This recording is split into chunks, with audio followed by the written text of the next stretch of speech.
আসসালামু আলাইকুম। একটা বিশাল বড় ট্র্যাপ, একটা বিশাল বড় ষড়যন্ত্র সৃষ্টি করা হয়েছে এবং আমরা বুঝে না বুঝে কিন্তু এখানে পা দিচ্ছি।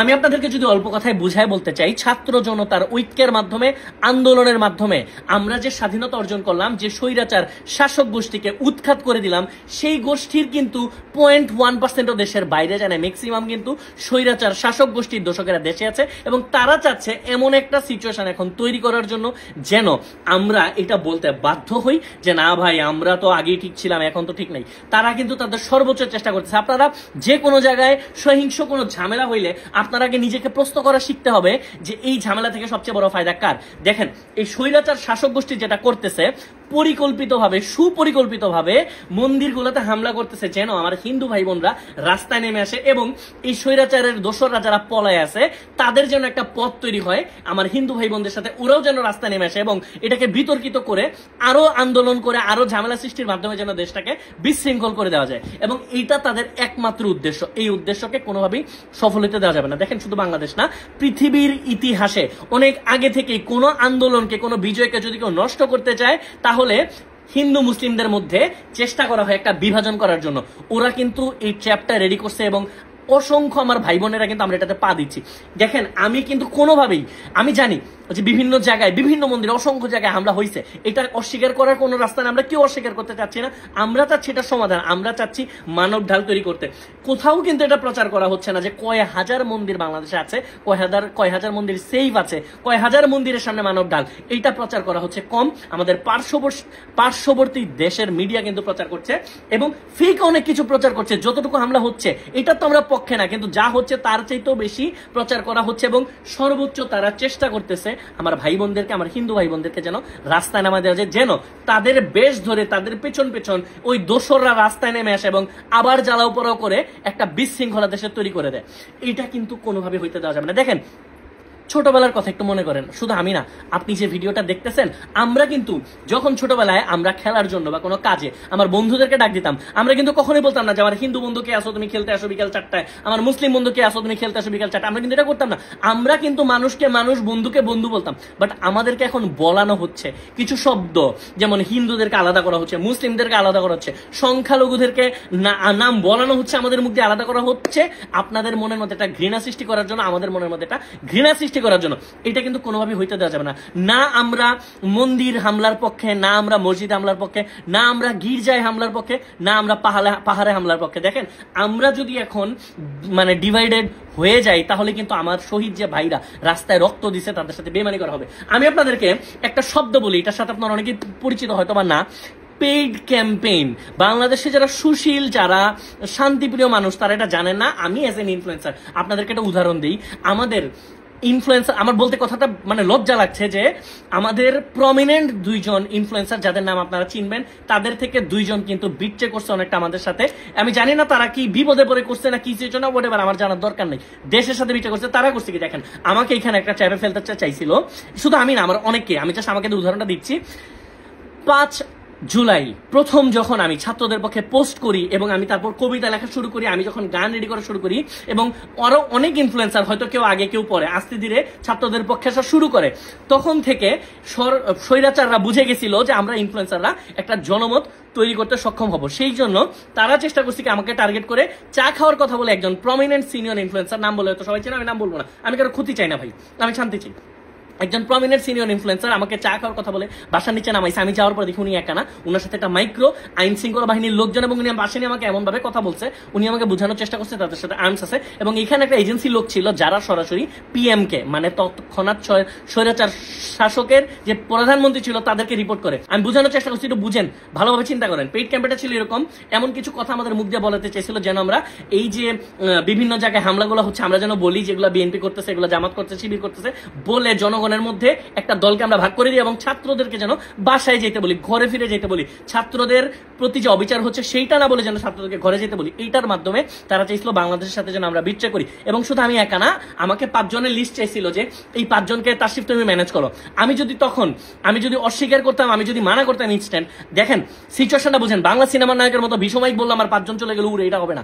আমাকে যদি তখন আমি অস্বীকার করতাম, আমাকে নিয়ে যায় মাইক্রো দিয়ে নিয়ে যায়, যদি অফিসের মধ্যে বসায় রেখে আমার কাছ থেকে ফোন নিয়ে আমার পেজের অ্যাক্সেস নিয়ে ভিডিও করে ভিডিও আপলোড করতো, আপনারা কিন্তু বুঝতেন না, ভুল বুঝতেন। এবং এই সরকার চাচ্ছে যেভাবেই হোক, মানে উৎখাত রাগ পর্যন্ত চাইছে আমাদেরকে বিতর্কিত যেভাবেই হোক করে দেওয়ার জন্য, যেন আমরা যেন কোনো জনমত তৈরি করতে না পারি। এটার একটা উদাহরণ দিব একদম লাস্টের দিকে। দেখেন, একটা স্বৈরাচার সরকার পতনের ঠিক একদিন না 2 দিন আগে যখন এক দফা দাবি নিয়ে আমরা কথা বলতেছি, তখন একটা প্রোপাগান্ডা ছড়ানো হয়েছে যে আমরা এতদিন এটার পক্ষে ছিলাম, এখন আমরা এটার পক্ষে নেই। এটা কিন্তু আমরা কেউ পোস্ট করি নাই, এটা কিন্তু ভিত্তিহীন। বাট এটাও ছিল একটা পেইড ক্যাম্পেইন, এবং ওই পেইড ক্যাম্পেইনের আমি লেখাটার কথা তো বললাম যে এইভাবে করে পেইড ক্যাম্পেইন গুলো হয়। আমি তখন কি করছি, এই সিচুয়েশনটা এইভাবে ডিল করছি। আমি বলছি আচ্ছা ভাই ঠিক আছে, আমি দেখতেছি বলে আমি নাম বলে দিই, আমরা কারা কারা দেশের জন্য আমরা সবাই ঘর বাড়ি ছেড়ে দিয়েছিলাম। আমি ওই মিটিং করছিলাম হচ্ছে, আমি ওরা যখন আমার কাছে আসলাম বলছে আচ্ছা ভাই ঠিক আছে আমি দেখতেছি, কারণ আমার কাছে এখন যদি আমি ধরা খাই আমি মানুষের জন্য একটা কথা বলতে পারবো না। আমি জেলে থাকলে, আমি আয়না ঘরে থাকলে ভাই আমি কি কথা বলতে পারবো, কার জন্য কথা বলতে পারবো, কিছুই পারবো না।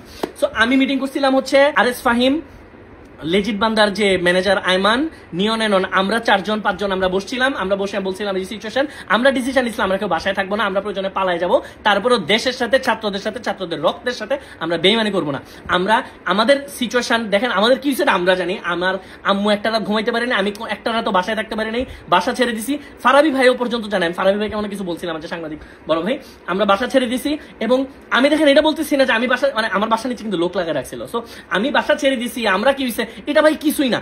আমি আপনাদেরকে পেইড ক্যাম্পেইন বোঝানোর চেষ্টা করতেছি। আমাদের মানে যেসব ছাত্ররা, আমার যে ছাত্র ভাইরা রাস্তায় বুক পেতে দিছে অস্ত্রের সামনে, তাদের তুলনায় আমাদের গুলো কিছুই না, আমরা জিরোর চাইতে আরো নিচে। সো আমি এখানে আমাদের সাফাই গাইতেছি না, আমি বলতেছি এইরকম সিচুয়েশন হয়েছিল, পেইড প্রমোশন হয়।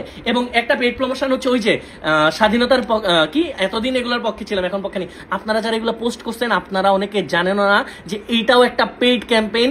এই লাইনগুলো লেখার জন্য অনেককে লক্ষ লক্ষ টাকা দেওয়া হয়েছে, আপনারা কিন্তু জানেন না। আপনারা কিন্তু আমার ভিডিও দেখতেছেন, অনেকে পোস্ট করছেন, এবং আপনার কাছে মনে হচ্ছে না ঠিকই তো বলছে, না আমরা তো এটা চাই না।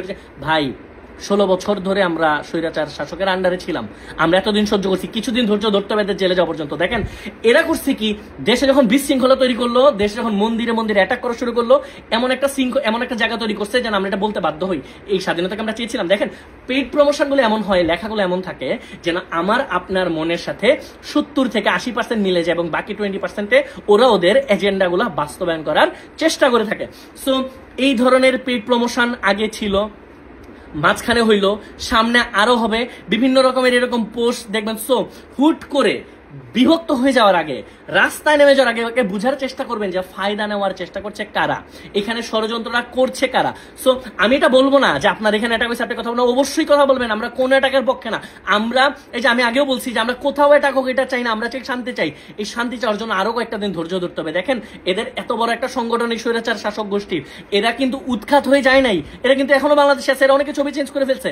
এদের মধ্যে যে সবাই খারাপ, ধরেন 99% খারাপ, 1% ভালো আছে, কিন্তু এরা এখন বিপদে আছে, অনেকে মাইর খাইছে। তো এরা কিন্তু পালায় যায়নি কোথাও, এরা কিন্তু সর্বোচ্চ চেষ্টা করবে আবার যেন যে কোনো ভাবে হোক ক্ষমতায় আসা যায়। সো এদের এই যে ট্র্যাপ, এই ট্র্যাপের মধ্যে আল্লাহর ওয়াজ থেকেও পা দিবেন না। হুট করে এই যে রাস্তায় চলে যায় না, আপনি যাবেন, আপনার সাথে মিশে এই স্বৈরাচার শাসকের দোসররা যাবে, 2টা বিল্ডিং এ যখন ঢিল মারবে, যখন পুলিশ এখানে যে বাধা দিবে, তখন অনেক মুসলমানদের মধ্যে অনেকেই বলে উঠবে, অনেক বুঝবে না। আবার অনেকে পেইড ক্যাম্পেইন, ওই যে ওদের মধ্যেই মুসলমান, যেমন দেখেন হিন্দু মুসলিম কিন্তু আওয়ামী লীগে আছে, ছাত্রলীগে আছে, যুবলীগে আছে, সব জায়গাতেই আছে। তো এদের মধ্যে অনেকে আবার বলে উঠবে কি যে এই হিন্দুরা এখানে এখন এই বিল্ডিং ঘরে অ্যাটাক করতেছে, এটা আমরা মানি না, এই না সে না। এরা চাচ্ছে হচ্ছে একটা বিভাজন। সো এই বিভাজন যেন কোনোভাবেই না হয়, চোখ কান খোলা রাখবেন, সতর্ক থাকবেন। এবং আমি হাইলি রিকোয়েস্ট করব আমার হিন্দু ভাই বোন যারা আছেন, দেখেন আমরা কিন্তু কোনো দিন আলাদা করে আমার কোনো ভিডিওতে দেখবেন না যে কোনো বন্যায় কাজ করছিল, কোথাও কাজ করার সময় বলছি যে ভাই হিন্দু ভাই বোন হেল্প করেন, মুসলিম, আমি বলছি আমরা ভাই বোন। তো আমার ভাই বোনদেরকে বলবো আপনারা আওয়াজ তোলেন, আপনারা কথা বলেন। এই যে পার্শ্ববর্তী দেশ থেকে যেসব গুজব ছড়ানো হচ্ছে এগুলো আমাদেরকে রুখে দিতে হবে। আমার হিন্দু ভাই বোনদের কথা বলাটা এখন আরো বেশি জরুরি। হিন্দু যারা নেতৃত্বে আছেন আপনারা কথা বলেন যে কিভাবে করে এরা ম্যানিপুলেট করার ট্রাই করতেছে, চেষ্টা করতেছে আপনাদেরকে রাস্তায় নামানোর মাধ্যমে যেন এটা হয়। দেখেন রাস্তায় নামা অপরাধ না, আপনার রাস্তায় নামতে পারেন, কিন্তু এটা মাথায় রেখেন আপনাদের এখানে কাউকে জায়গা দিয়ে না আল্লাহর ওয়াস্তে। এই দোসরদেরকে, এই দোসররা কিন্তু আপনাদের মাথায় কাঁঠাল রেখে লবণ দিয়ে খাওয়ার চেষ্টা করতেছে। সো চোখ কান সতর্ক রাখেন, খোলা রাখেন। শুধু 14 তারিখ না, শুধু 15ই অগস্ট না, এরা কিন্তু সামনেও চেষ্টা করতেছে, এরা করতেই থাকবে। কোনো রকম ভাবে এদেরকে প্রশ্রয় দেওয়া যাবে না। এবং যত রকম অন্যায় হয়েছে বাংলাদেশের সমস্ত অন্যায়ের বিচার হবে ইনশাল্লাহ। এদেরকে জেলে যেতেই হবে।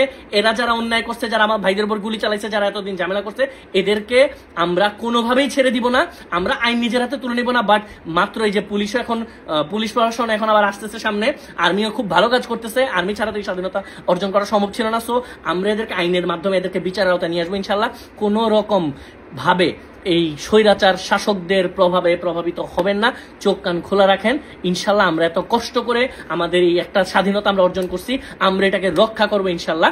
সবাই ভালো থাকেন, সুস্থ থাকেন।